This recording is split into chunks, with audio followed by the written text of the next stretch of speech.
Bom dia na paz do Senhor Jesus, com muita alegria que mais uma vez nós estamos aqui, levar até você um pouco da palavra de Deus. Esse é o nosso devocional Bíblia no coração. Mais uma vez nós temos a alegria de transmitir a você um pouco da poderosa palavra de Deus. Dessa feita, eu quero meditar junto com você no capítulo 6 de Daniel. Algo importante aconteceu aqui, muito importante e sobrenatural.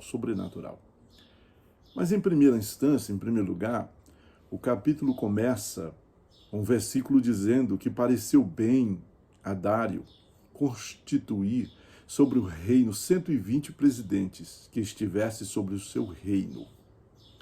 E sobre eles três príncipes, dos quais Daniel era um, e aos quais esses presidentes dessem conta para que o rei não sofresse dano. O versículo 3 diz, então, mesmo Daniel se distinguiu entre os príncipes e presidentes, porque nele havia um espírito excelente, e o rei pensava constituí-lo sobre o seu reinado. Veja só, até aqui vai tudo bem. Ele recebe uma tarefa, Daniel é um dos exilados de Judá, né? Ele recebe uma tarefa e essa tarefa é cuidar também da segurança do reino. No trabalho que foi designado, ele trabalhou, fez o seu serviço e também cuidava um pouco da segurança. Tinha uma estratégia para que o rei não sofresse dano. Era uma estratégia e também aquilo era pensado pelo rei Dário e aqueles que ali estavam administrando, trabalhando, então estavam nesse projeto. Daniel, então, recebe a oportunidade. A oportunidade veio, ele recebeu a oportunidade e nessa oportunidade que ele recebe, ele se destaca, porque ele faz o serviço com alegria e com nobreza. Então ele é um servo prudente e com nobreza ele faz o seu serviço.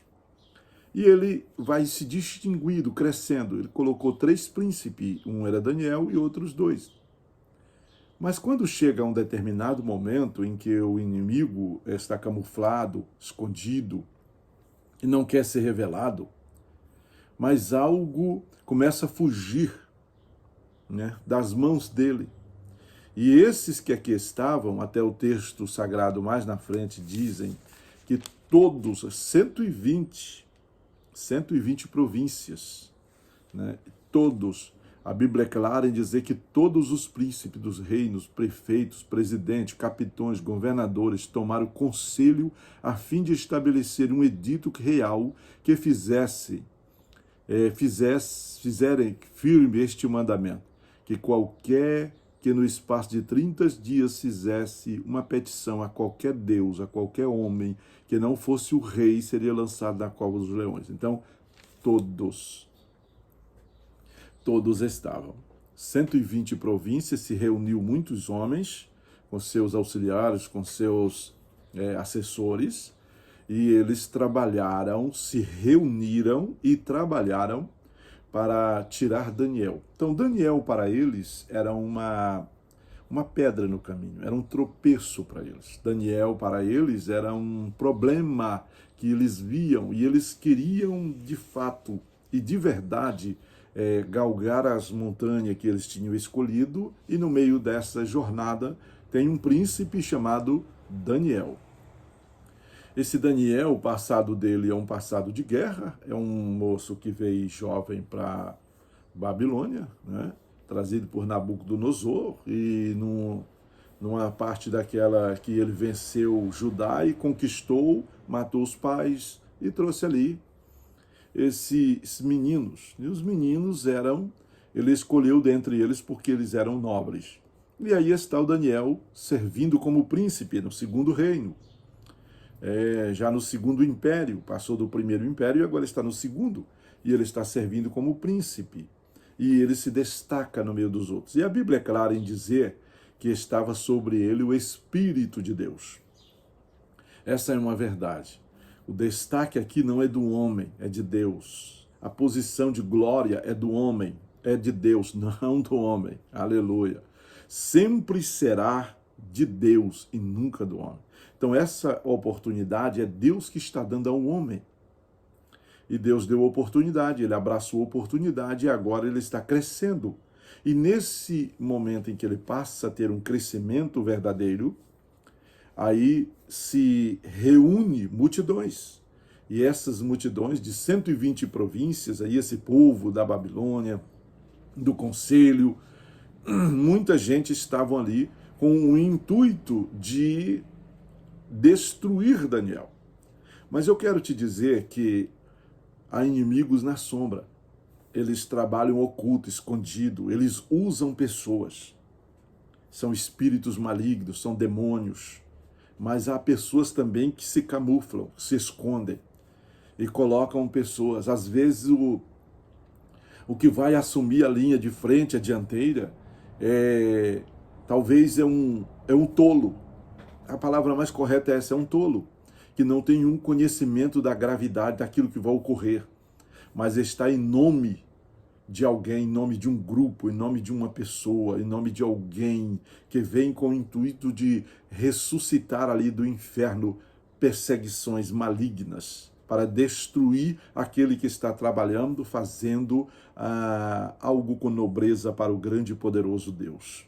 Assim acontece. Daniel é levado à cova dos leões, porque no espaço de 30 dias eles criam uma lei, o rei, sem vigiar, né? Por algum momento se alegrou, porque viu uma grande multidão ali apoiando ele, então se alegrou, e então resolveu ali assinar aquela lei. Assinou, e depois ele, no espaço de 30 dias, ele descobre, né, de uma forma mais difícil, que quem estava indo candidato sério à cova dos leões era o seu amigo Daniel, porque clamava a Deus, buscava a Deus. Enquanto que o povo queria endeusar Dário, mas o objetivo não era esse, o objetivo era colocar Dário em cima de uma posição para que o próprio Dário tirassem do caminho aquele que era Daniel, que eles considerariam como um tropeço, como uma pedra na estrada. Isso se dá um nome no nossa convivência, no nosso mundo aqui hoje, se dá um nome, diz o seguinte, é um adágio que diz, tirando a brasa com a mão do gato. Isso é, usando alguém para fazer um trabalho sujo, enquanto a vaga e a oportunidade fica para mim. Então, dessa forma, são os inimigos trabalham. Eles trabalham com pessoas frágeis, se não deu certo, morreu, eles não têm importância nenhuma, para eles não quer dizer nada, mas eles vão tentar e atentar até encontrar uma oportunidade para se aproximar. E aqui eles então começam a comemorar. Creio eu que quando eles chegam para o rei, que colocam diante do rei essa possibilidade, e é Daniel que vai para a cova dos leões, agora não tem como mais falar, o rei procura do amanhecer até o pôr do sol livrar Daniel, mas ele assinou, é uma lei dos medos e dos persas, não pode ser revogada. Então, o único apelo do rei é para que o Deus poderoso de Daniel livre ele na cova dos leões, porque ele vai para lá. Enquanto isso, eles colocam Daniel na cova dos leões e agora essa turma se reúne aí para uma festa. E eles vão comemorar, né? Vão comemorar porque no seu caminho, na visão deles, não existe mais um tropeço chamado Daniel, uma pedra chamada Daniel. Então, enquanto eles comemoram aquela noite, o rei, ele passa a noite, é claro, sem dormir. Daniel está na cova dos leões, mas Deus está ensinando e mostrando sobre o futuro, sobre aquilo que virá, que Deus quer que ele faça. E quando amanhece, o rei prontamente corre para lá, né, e já grita, Daniel, Daniel, por acaso o rei poderoso, teu Deus, pode de fato te livrar das garras dos leões? E Daniel responde, o rei, vive o rei, meu senhor, tal. E Deus enviou o seu anjo. E aí o rei percebe que o caminho para a grandeza não é pelos braços do povo, pela exaltação, pela bajulação, pelas maledicências, não é por esse lado. O caminho para a exaltação é de joelho e rosto no chão, é buscando ao Deus Todo-Poderoso, Deus de Daniel. Então, o rei abraça Daniel e diz, olha, a partir desse momento a lei foi cumprida, então eu estou criando uma nova lei, que é pegar todos os que estavam envolvidos e põe na cova dos leões. Vão passar uma noite, o que estiver vivo na manhã seguinte, de boa, já vai, então, pode sair aí. Então, eu estou conjecturando aqui esse momento, e nesse momento aqui eu entendo que aqueles que pensavam que Daniel fosse uma pedra de tropeço, eles não entenderam que Daniel era a salvação. A salvação para ali era o ponto forte que Deus colocou para que por meio dele ele chegasse ao coração do rei e ao coração de todos. Meu querido irmão, quero trazer essas lições para os nossos dias. E a Bíblia diz aqui, concluindo aqui, que antes que eles caíssem,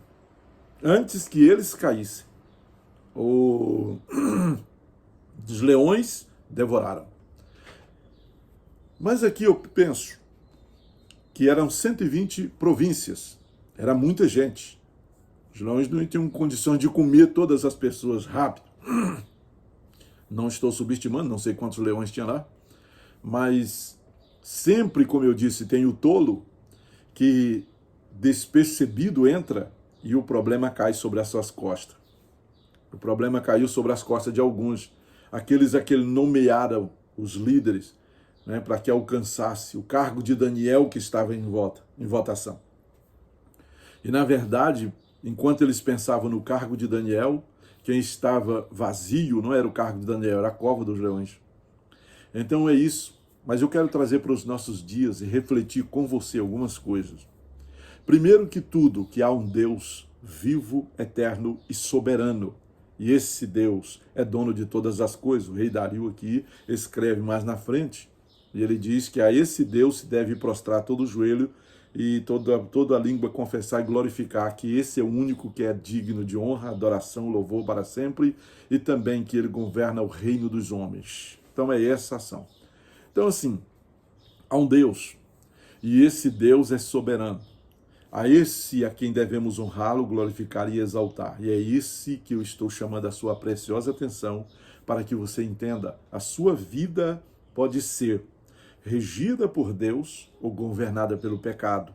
Você escolhe Deus na sua vida para que ele guie os seus passos, ou você escolhe o pecado para que ele te conduza e te introduza nas câmaras dos prazeres malignos deste mundo passageiro.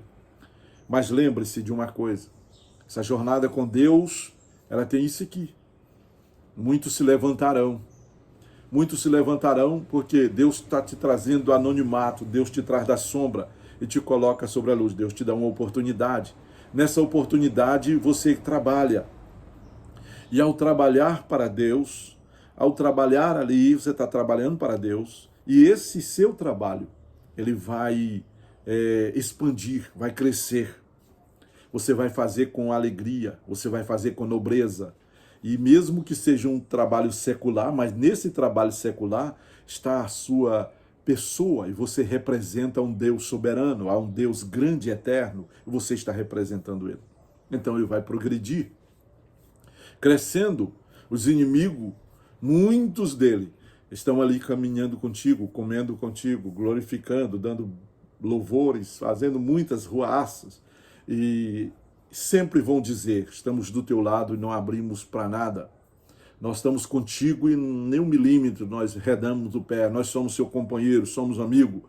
Lembra de Pedro? Aqui é uma expressão de um momento tentador, daquilo quando a gente deixa Deus e começa a amar o mundo ali, o presente. Você lembra de Pedro?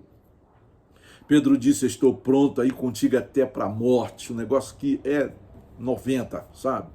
E quando ele diz isso, Jesus disse, tu me negarás antes que o galo cante. Quando coisa chegou diante de uma turma, diante de uma mulher, ele diz, não conheço, esse praguejou. Da mesma forma, aqueles que estão se denominando seus amigos, não estou dizendo todo, não estou dizendo para você excluir os seus amigos, estou dizendo para você vigiar, estou dizendo para você entender que quem consegue nos trair é amigo, não é inimigo. Inimigo nós estamos preparados. e repugnamos, estamos olhando, mas os amigos, muitas vezes, nós abrimos o coração para eles nos ofendem. Não todos, porque há amigos que a Bíblia diz aqui que é mais chegado que um irmão, que é Provérbios 18:24. Jesus é um amigo verdadeiro que nunca vai te deixar. Deus é eterno e soberano e é este Deus que ministrará na tua vida e te abençoará. Então eu entendo aqui, em primeiro lugar, Deus. Segundo, a oportunidade que Deus te deu diante do rei, diante do presidente, diante do príncipe, diante da autoridade. Você tem uma oportunidade. Então vigie, vigie, para que o nome de Deus seja honrado, glorificado e exaltado, e os homens vejam a maravilhosa luz que Deus colocou, que é você. Você é uma candeia acesa no meio de trevas, mas não está debaixo do alqueire, está escondida não. Você está refletindo, e nessa reflexão gloriosa, nesse refletir glorioso, aliás, você sim honrará e glorificará a Deus, e esse é importante. Mas eu chamo a sua atenção para mais uma coisa também. Entenda que o seu caminho é de vigilância. Seu caminho é de glórias e honra. E eu chamo a sua atenção para a confiança. Mesmo que os seus olhos se deparem com os grandes inimigos que se levantaram praticamente das cinzas do nada. Mesmo que eles cantem, mesmo que eles comemorem, mesmo que eles se confraternize entre eles. Há um Deus soberano que vai olhar para ti e, como Daniel disse, meu Deus olhou para mim e viu que há inocência em mim e que viu que não há culpa em mim. Não há culpa, não é inocência, é culpa. Não há culpa. Sou de fato inocente, com certeza. Por quê? Porque Deus te colocou num caminho que inveja os inimigos. Que aqueles que estão nas trevas querem estar na luz, mas não tem coragem de passar por onde você passou. Não tem coragem de caminhar como você caminhou e está caminhando. Não tem coragem de ir à frente como você está indo. Você é um servo de Deus, uma serva de Deus. É hora de erguer a cabeça, não é empinar o nariz, é erguer a cabeça, é acreditar que este Deus soberano que te deu a oportunidade, ele sim, a ele, toda honra, toda glória para todo sempre. É isto aqui. Que Deus te abençoe no eterno nome do Senhor Jesus. Quero orar contigo para que as bênçãos de Deus estejam sobre a sua vida e você seja próspero e abençoado no eterno nome do Senhor Jesus. Querido Deus, mais uma vez eu suplico a tua presença amada, mais uma vez eu te glorifico, mais uma vez eu te agradeço porque o Senhor é bom e a misericórdia do Senhor dura para sempre. Consolida, Senhor, fortifica, abençoe aqueles que vão ouvir a tua palavra e que a mão do Senhor ministrará sobre eles. Em nome do teu Filho amado Jesus, assim te peço e assim te agradeço hoje e sempre, em nome de Jesus. Um abraço a todos, que Deus o abençoe, no eterno nome do Senhor Jesus.